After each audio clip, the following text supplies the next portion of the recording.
तर माझ्या दृष्टिकोनात फायदा तर चांगलाच आहे, पण ते अंमलबजावणी झाली पाहिजे. आणि मोठे ते मोठे होत जाणार हीच प्रथा आहे. त्यांचे 5 वर्ष राजले म्हणून हे त्या दुसरे आले की त्यांचं 5 वर्ष ते घेऊन जातात आणि हे झालं एवढं की तुमचं तुम्ही तिकडे आम्ही इकडे. पण आमची अशी अपेक्षा आहे की ते यावेळी काहीतरी वेगळं करून दाखवतील. नमस्कार, मी दुर्वा दळवी तुमचं सगळ्यांचं स्वागत करते लोकमतमध्ये. आज केंद्रीय अर्थसंकल्प आहे जो सादर करण्यात आला आणि यामध्ये कोल्हापुरातील एक महत्त्वाची वस्तू अर्थात ज्याला कोल्हापूरची एक वेगळी ओळख म्हटली जाते ती कोल्हापुरी चप्पल. आणि ह्याच कोल्हापुरी चप्पल आणि तसंच चर्म उद्योग आहे त्याच्यासाठी एक विशेष आहे योजना काढण्यात आलेली आहे.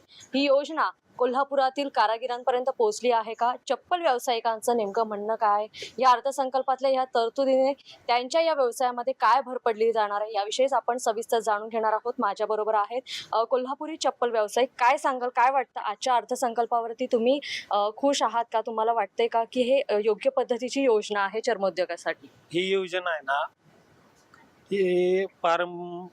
ही योजना आमच्यापर्यंत मुळात ही पोहोचत नाही, आणि जरी पोहोचली तरी ह्यांची अंमलबजावणी व्यवस्थितरित्या ह्यांनी पूर्णपणे पाळत नाही. त्यामुळे ह्या योजनेचा आहे ना पुरेपूर फायदा होत नाही. जे सामान्य वर्कर आहेत, कलाकार आहेत, त्यापर्यंत ही योजना पोहोचत नाही. गेल्या अनेक वर्षांपासून तुम्ही या व्यवसायामध्ये आहात. या व्यवसायाचे नेमके प्रॉब्लेम काय आहेत, त्याच्यामध्ये त्रुटी काय आहेत, कारागिरांचा तेवढा सहभाग आहे का? आज ही हस्तकला आहे म्हणजे हाताने विणलेली कोल्हापुरी चप्पल ही ओरिजिनल चप्पल म्हटली जाते. ह्याकडे बघण्याचा दृष्टिकोन काय? आणखीन कोणते ह्या मार्केटमध्ये आहेत ज्या अडचणी तुम्हाला येत आहेत? मार्केटमध्ये अडचण आम्हाला एकच आहे, जे लोकलमध्ये मार्केटला फसवणूक चप्पल बनवतात, कागदी म्हणा, पुट्टी म्हणा, ह्याच्यामुळे जे ओरिजिनल चप्पला बनवणारे लोक आहेत त्यांना बेनिफिट मिळत नाही आणि त्याच्यापासून कस्टमर पण नाराज होतो. आणि जो हस्तकला बनवणार आहे त्याची जी हस्तकला बनवणाऱ्याची त्याची इच्छा मरून जाते. याचबरोबर कोल्हापुरी चप्पलला GI मानांकन मिळालेलं आहे आणि आता यावर्षीच्या अर्थसंकल्पामध्ये रोजगारासाठी आहे जी मोठी तरतूद करण्यात आलेली आहे. GI मानांकन पण आहे, रोजगारासाठी मोठी तरतूद केली जाते. कुठेतरी असं वाटतंय की व्यवसायाला कुठेतरी वाढ मिळेल याच्यामुळे? अर्थसंकल्पने त्या बाबतीत तर माझं काय मत नाहीये, कारण की ते जर आलं तर माझ्या दृष्टिकोनात फायदा तर चांगलाच आहे, पण ते अंमलबजावणी झाली पाहिजे. त्याचबरोबर कारागीर पण आहेत, आपण त्यांच्याकडनं जाणून घेऊ. मामा, काय सांगाल, काय म्हणते अर्थसंकल्पामध्ये? अर्थसंकल्प काय मांडलाय आमच्या समाजाच्या आमच्या धंद्यात चर्मकला उद्योगासाठी काय मांडलाय त्याने? अर्थसंकल्प म्हणजे काय योजना केली आमच्यासाठी? रोजगार निर्मितीसाठी मोठी तरतूद केलेली आहे. रोजगार आता करायला जो त्यावर काय प्रश्न आहे? तुम्ही आमच्याला त्या काय करणार आहे? त्याचे काय केले? तुम्ही काय आले, काय दिले? आज तुमच्या अपेक्षा काय आहेत? आमच्या अपेक्षा की नाही मटेरियल स्वस्त व्हावं, मटेरियलवरचे रेट ज्यादा आहेत ते कमी करावेत, कारागिरांनी त्याचा मोबदला चांगला मिळावा, हीच आमची अपेक्षा आहे, बाकी काय नाही. आणि ज्या जे गव्हर्नमेंटच्या ज्या तिने कर्ज बिर्ज लोन बिन देतो म्हणजे हस्तकलावाल्यासनी ते कधीच आमच्यापर्यंत पोहोचलेलं नाही. ते मोठे जे एजंट लोक आहेत का नाही ते सगळे घेऊन जातात आणि आम्ही इथंच काम करत बसतो. एवढीच म्हणजे जे लहान कारागीर आहेत जे आहेत तिथेच आहेत आणि मोठे ते मोठे होत जाणार हीच प्रथा आहे.